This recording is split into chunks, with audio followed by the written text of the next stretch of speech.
जय यीशु जीवन संदेश के इस भाग में आपका स्वागत है।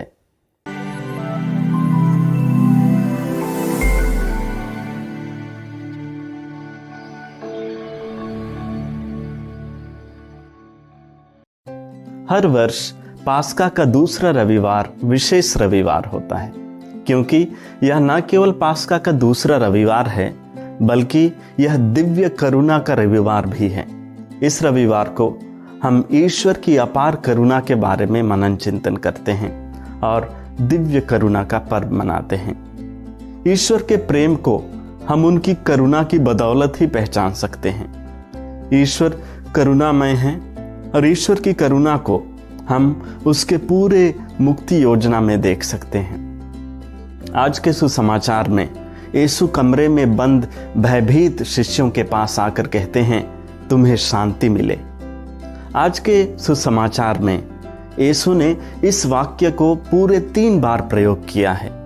डरे और भयभीत शिष्यों के लिए इससे ज्यादा सांत्वना देने वाला वाक्य शायद कोई दूसरा नहीं हो सकता था। जब यीशु ने यह कहा, तुम्हें शांति मिले, तो शिष्यों के मन में आनंद की लहर लौट पड़ी।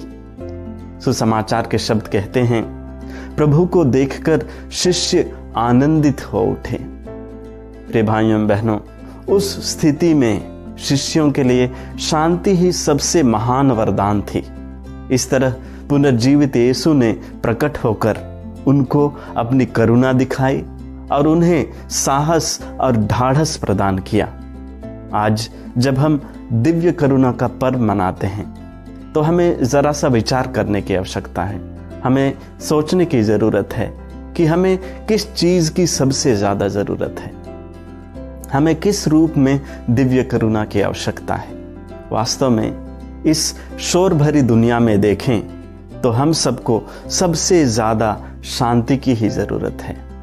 हम में से प्रत्येक जन शांति की खोज में लगे हैं, लेकिन कई बार सच्ची शांति हमें नहीं मिल पाती है। धन दौलत, शान और शौकत, ऊंची नौकरी और समाज में इज्जत के द्वारा हम शांति की खोज करने की कोशिश करते हैं, लेकिन हमें सच्ची शांति हासिल नहीं होती, क्योंकि ये सब चीजें मन को सुकून देने के काबिल नहीं होती। सच्ची मन की शांति पुनर्जीवित प्रभु ही दे सकते हैं। उस शांति की जगह कोई दूसरा नहीं ले सकता है। आज के सुसमाचार में हमें शांति का भंडार मिलता है। हम पढ़ते हैं, यीशु ने उनसे फिर कहा, तुम्हें शांति मिले। जिस प्रकार पिता ने मुझे भेजा है उसी प्रकार मैं तुम्हें भेजता हूं। इन शब्दों के बाद यीशु ने फूंक कर कहा, पवित्र आत्मा को ग्रहण करो। तुम जिन लोगों के पाप क्षमा करोगे वे अपने पापों से मुक्त हो जाएंगे, और जिन लोगों के पाप क्षमा नहीं करोगे वे अपने पापों से बंधे रहेंगे। प्रिय भाइयों एवं बहनों, यहाँ स्पष्ट है कि यीशु ने न केवल शिष्यों को शांति प्रदान की बल्कि उन्हें शांति का साधन बनाते हुए भेजा। पवित्र आत्मा से परिपूरित करते हुए उन्हें पाप क्षमा करने का अधिकार दिया। पुनर्जीवित यीशु द्वारा प्रदत्त उसी अधिकार को एक पुरोहित पाप स्वीकार संस्कार में इस्तेमाल करते हैं। हमारी कमजोरियों, दोषों और छोटे बड़े गुनाहों के कारण भी हम अपनी शांति खो बैठते हैं। पाप स्वीकार संस्कार के द्वारा हम अपनी खोई हुई शांति वापस पा सकते हैं।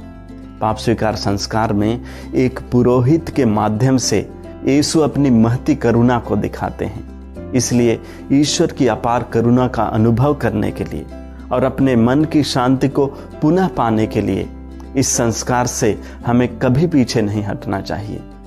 इस दिव्य करुणा के रविवार को आइए हम प्रार्थना करें कि ईश्वर की करुणा सदा हमारे जीवन में बनी रहे और हम ईश्वर की शांति में जी सकें। आमीन।